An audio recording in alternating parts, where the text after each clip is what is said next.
الشيف اللي قدامكم ده بيعمل احلى بيتزا ايطالي في اسكندريه. في اسكندريه قليل قوي الاماكن اللي بتعمل ايطاليان بيتزا. وعارفين انتوا بقى يا جماعه اللي بيتقال عليهم هيدن جيم بقى، دول هو ده. بصوا يا جماعه بقى في شارع كفر عبده في مكان بقى كده بيعمل بيتزا ايطالي زي بقى الصور دي، فتعالوا بقى كده نشوف الحاجه هتطلع زي الاعلان ولا لا. تالت يمين من الشارع اللي فيه فكهاني النصر، هتدخلوا شارع احمد عبد العزيز هتلاقوا اول مكان وهو بقى مارينارا. ومفيش احلى من التمشيه في شوارع كفر عبده، ويا سلام بقى لو فيها مطعم ايطالي. بصوا هو مطعم ايطالي سر واسعارهم حلوه قوي. مكان ايه كله يوحي كده ان هو بيقدم بيتزا ايطالي. شكل الحاجه عامل ازاي من ستايل المكان والترابيزات هتأدي تجربه اكل بيتزا حلوه قوي.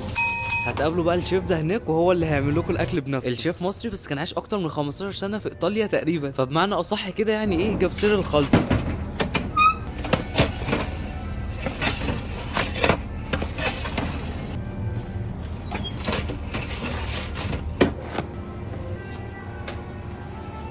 وشكل الحاجه يا جدعان تحفه. بقول لكم ايه، يلا بينا على الترابيزه. تعالوا نبدا اول حاجه بقى كده بالابيتايزرز. يلا بينا بقى كده نبدا اول حاجه بالابيتايزر. الطبق ده اسمه مارينارا تريو باياتو، دي بتبقى عجينه البيتزا عليها بقى شيري توميتو وعليها بقى كمان فلفل وعليها زيتون، داخله الفرن وطالعه بالشكل ده. حلو قوي عجينه البيتزا يا جدعان ولا غلطه. العيش ذات نفسه اللي هو ايه بيقرمش من بره وداخل الفرن في ايه واخد سنه راست كده جامد جدا. تعالوا بقى كده على ايه الستريبس. عايز اجربها قوي بالرانش. انا بالرانش كده الرانش يا جدعان خطير. تعالى بايه بالباربيكيو. نسيبها للستريبس ده.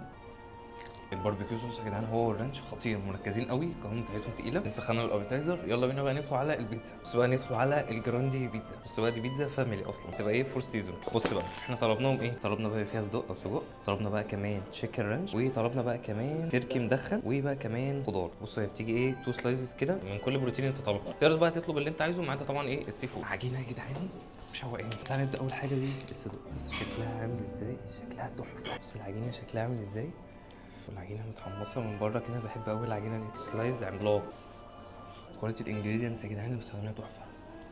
العجينه يا جدعان ولا غلطه. كواليتي صدق حلو قوي، شيري توميتو اللي مستخدمينها جامده قوي الصراحه. الصدق دي خطيره. تعالى ايه على التشيكن رانش وبتبقى غرقانه موتزاريلا كده بالشكل ده. والشكل السلايز عامل ازاي ده، دي اصلا فاميلي العيله كلها دي بقى تعملوا فيها شير كلكم مع بعض. موتزاريلا خطيره مع التشيكن ومع الرانش ومع المشروم تحفه. حلو قوي، لازم بجد والله تجربوا التشيكن رانش من عندهم. بيتزا ما عليهاش ولا غلطه. سموكد تركي او التركي المدخن يعني، واخده بقى كمان مشروم وبقى الزيتون. حلو قوي. بس يا جماعه التشيكن رانش ولا كلمه. تعالوا نجرب ايه الخضار سريع. بص حجم السلايز عامل ازاي. عايز اقول لكم ان هي بيتزا فيها جميع الاذواق. اللي بيحب السجق هيلاقي، اللي بيحب التشيكن هيلاقي، كل واحد هيلاقي الحاجه اللي بيحبها فيها. البيتزا الجراندي دي اللي هي الفاميلي دي عامله 390 جنيه. اسعار يا جماعه ما حصلتش بجد والله. كواليتي الانجريدينتس حلوه قوي، اسعار جميله جدا. شيلها نجيب اللي بعدها. تسلم ايدك شيل. بص بقى دي البيتزا المارجريتا. بص هي لسه طالعه من الفرن حرفيا